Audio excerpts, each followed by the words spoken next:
में राजू एक अकेला ऐसा छोले भटूरे बेचने वाला था जिसकी दुकान पर घंटों तक लाइनें लगी रहती थीं। लोग उसके हाथ के बने छोले भटूरे के दीवाने थे।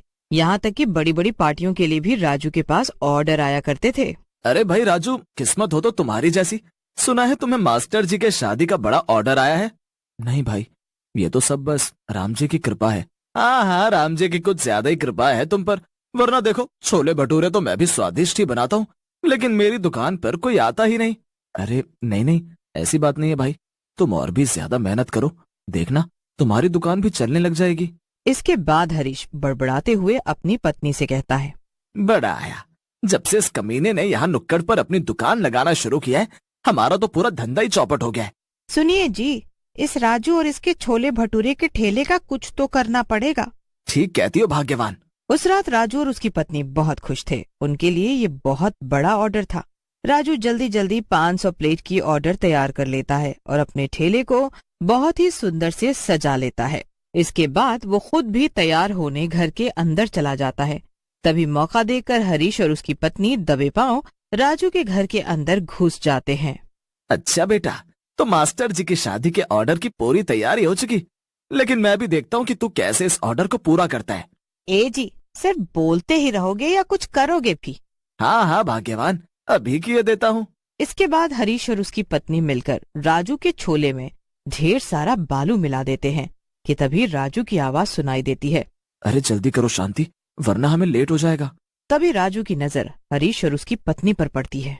भाई हरीश, तुम यहाँ और भाभी जी भी साथ में है। भगवान झूठ न बुलाए हरीश भाई, बस यहीं पास से गुजर रहा था तो सोचा तुमसे मिलता चलूं। वो तो हम मास्टर जी की शादी के ऑर्डर के लिए बस जा ही रहे थे। इसके बाद राजू अपने ठेले के साथ बहुत ही खुशी खुशी वहाँ से निकल जाता है। गांव के सभी लोग राजू के हाथ की छोले भटूरे खाने को बेताब थे।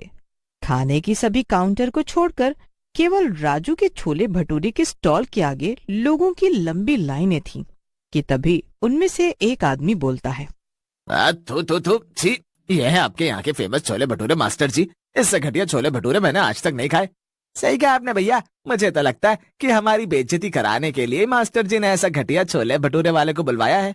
अरे नहीं नहीं समझे जी, आप कैसी बात कर रहे हैं? भला मैं ऐसा क्यों करूंगा? हमने तो खास आपके लिए ही हमारे गांव के सबसे स्वादिष्ट छोले भटूरे बनाने वाले को बुलाया है। अच्छा लो फिर तुम ही चक्कर बताओ, क्या बकवास बनाया है तुम्हारे गांव के स्वादिष्ट छोले भटूरे वाले ने? जैसे ही मास्टर जी खाने का एक टुकड़ा अपने मुंह में डालते हैं, हे राम राजू, ये क्या बकवास बनाया तुमने? ये छोले भटूरे हैं या बालू भटूरे? कैसी बात कर रहे हैं मालिक? मैंने तो चुप करो और अभी यहाँ से दफा हो जाओ। इससे बढ़िया तो ये होता कि मैं तुम्हारी जगह हरीश को छोले भटूरे का ऑर्डर दे देता, कम से कम मेरी इज्जत तो न जाती। इतने में हरीश अपने ठेले के साथ वहाँ आ जाता है। हुजूर, अगर आपकी इच्छा हो तो एक बार मेरे हाथ के छोले भटूरे भी जरा चख लीजिए। इसके बाद मास्टर जी अपना ऑर्डर हरीश को दे देते हैं और पूरे गांव में राजू की बहुत बदनामी होती है। अगली सुबह नुक्कड़ पर जब राजू फिर से अपने छोले भटूरे की दुकान लगाता है तो उसके दुकान पर कोई भी खाने नहीं आता।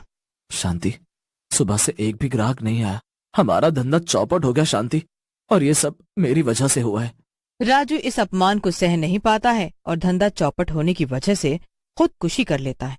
राजू के मरने के गम में उसकी पत्नी शांति भी पागल हो जाती है और इधर उधर भटकने लग जाती है, लेकिन राजू की आत्मा को शांति नहीं मिलती और वो भूत बन जाता है। अरे भाग्यवान, देखो आज हमारी कितनी कमाई हुई है। ए जी, अब हम इन पैसों से ढेर सारे गहने खरीदेंगे। हाँ हाँ, जो चाहे ले लेना, अब तो पैसे ही पैसे होंगे। भला उस राजू का जो मरते मरते हमारे काम आ गया। मैंने तो बस उसकी बदनामी करवाकर उसके छोले भटूरे का धंधा बंद करवाना चाहा, लेकिन उसने खुद ही अपनी जान देकर मेरा काम और भी आसान कर दिया। इसके बाद दोनों ठहाका मार मार कर हंसने लग जाते हैं। वहीं पास में ही खड़ी राजू की आत्मा ये सब कुछ सुन रही थी और उसकी आंखों से आंसू निकल रहे थे। मैंने तुझे अपना सबसे अच्छा दोस्त माना और तूने मेरे साथ ये सब किया। जिंदा रहकर तो नहीं कर सका, लेकिन अब भूत बनकर ही मैं तुझे सबक। उन दिनों गांव में एक बहुत बड़ा मेला लगा था जिसमें छोले भटूरे बेचने के लिए हरीश भी तैयार था। वो जल्दी जल्दी अपना काम खत्म करके अपने छोले भटूरे के ठेले को तैयार कर लेता है और मेले के लिए निकल जाता है। आओ भाई आओ, सिर्फ 20 रुपए में टेस्टी टेस्टी छोले भटूरे खाओ। ये सुनकर लोग उसके ठेले के आगे रुकने लग जाते हैं। तभी राजू का भूत हरीश के छोले में ढेर सारा नमक डाल देता है। भैया 1 प्लेट छोले भटूरे देना। हाँ अभी देता हूँ। हरीश जल्दी जल्दी गर्मा गर्म छोले भटूरे अपने ग्राहक को देता है। तो छी, हे राम, क्या ये? क्यों, क्या हुआ भाई? छोले भटूरे पसंद नहीं आए क्या? अरे ये छोले भटूरे हैं जहर, अपने सड़े हुए छोले भटूरे अपने पास ही रखो, हमें नहीं खाने। ऐसा कहकर वो ग्राहक गुस्से में प्लेट पटक कर वहाँ से चला जाता है। देखते ही देखते उसके सारे ग्राहक खराब खाने की शिकायत करते हुए वहाँ से चले जाते हैं और हरीश दुखी होकर अपने घर लौट आता है। आप आ गए, चलो जल्दी जल्दी बताओ आज कितने पैसे कमा कर लाए हो? तुम्हें तो बस जब देखो पैसे ही पैसे चाहिए होते हैं। यहाँ पूरे मेले में मेरी इज्जत खराब हो गई। क्यों, क्या हुआ जी? पता नहीं क्यों आज मेले में किसी को भी मेरे हाथ के छोले भटूरे पसंद ही नहीं आए। आज तो बस घाटा ही हो गया। क्या कहा? लेकिन ऐसा कैसे हुआ? छोले भटूरे तो अच्छे ही बने थे। वैसे भी उस राजू के मरने के बाद इस पूरे गांव में इकलौते तुम ही तो हो जिसे छोले भटूरे बनाना आता है।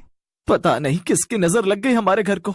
उसी रात हरीश और उसकी पत्नी अपने घर में सो रहे होते हैं कि तभी एक भयानक आवाज उन्हें सुनाई देती है। छोले भटूरे ले लो, बिल्कुल फ्री में, गर्मा गर्म छोले भटूरे, आओ आओ खाओ। जिसे सुनकर हरीश की पत्नी की आंख खुल जाती है। ए जी, बाहर कोई फ्री में छोले भटूरे बेच रहा है, चलिए ना जी खाते हैं। इतनी रात गए कौन बाहर छोले भटूरे बेच रहा है? मुझे कुछ नहीं सुनना, आप बस उसके यहाँ से छोले भटूरे लेकर आइए, समझे? अच्छा अच्छा भगवान, अभी जाता हूँ। ऐसा कहकर हरीश घर से बाहर निकलता है तो उसे सामने राजू के छोले भटूरे का ठेला दिखाई पड़ता है। कौन हो भाई? अरे राजू का ठेला तुम्हारे पास कैसे आया? भाई साहब एक बार मेरे हाथ के छोले भटूरे खाकर तो देखिए, तुमसे तो अच्छे ही बनाता हूँ। क्या कहा? तू मुझसे अच्छा छोला भटूरा बनाता है? तो खिला 1 प्लेट, मैं भी तो जरा देखूं कैसे हैं तेरे छोले भटूरे। ऐसा कहकर जैसे ही हरीश उसके पास जाता है, राजू की आत्मा उसे 1 प्लेट छोले भटूरे दे देती है। हरीश एक निवाला अपने मुंह में डालता है और उसकी आंखें फटी की फटी रह जाती हैं। ये तो राजू के हाथों के छोले भटूरे हैं। और फिर वो छोले भटूरे वाला एक भयानक रूप ले लेता है और अपने भयानक आवाज में हरीश से कहता है, क्यों हरीश, कैसे लगे मेरे हाथ के छोले भटूरे?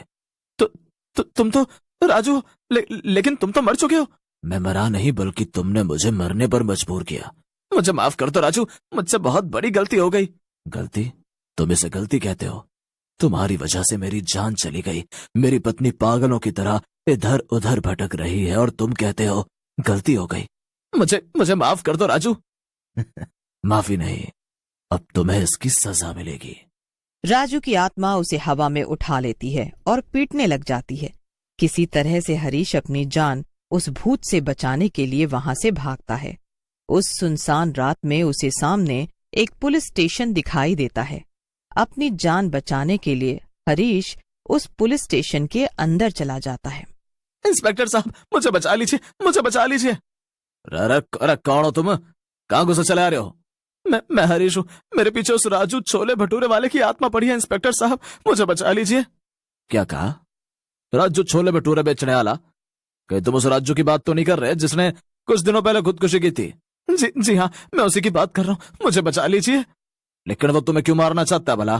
क्योंकि मेरे ही कारण उसने खुदकुशी की थी, मैंने उसे मरने पर मजबूर किया था। इसके बाद हरीश डर के मारे सारी सच्चाई उस पुलिस वाले को बता देता है। सारा सच जानने के बाद पुलिस हरीश और उसकी पत्नी को राजू को खुदकुशी के लिए उकसाने के जुर्म में गिरफ्तार कर लेती है। अरे भाई सुरेश, तुमने सुना? उस कमीने हरीश ने हमारे राजू से जलन के मारे ये सब कुछ किया था। हाँ भाई तुमने ठीक कहा, एक ही तो स्वादिष्ट छोले भटूरे बनाने वाला था हमारे पूरे गांव में, और बेचारा वो भी किसी कमीने के कारण दुनिया छोड़कर चला गया। अब कहाँ मिलेगा राजू के हाथ का वो स्वादिष्ट छोला भटूरा? राजू की आत्मा वहीं पास खड़ी होकर